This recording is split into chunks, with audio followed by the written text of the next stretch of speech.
You ask Tiger to solve. This deals with linear equations with one unknown. The final result is a equals 6. Let's solve it step by step. Group all constants on the right side of the equation. Add 5 to both sides. Simplify the arithmetic.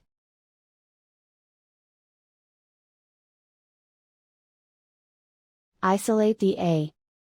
Divide both sides by 2. Simplify the fraction. Find the greatest common factor of the numerator and denominator. Factor out and cancel the greatest common factor. And so the final result is a equals 6.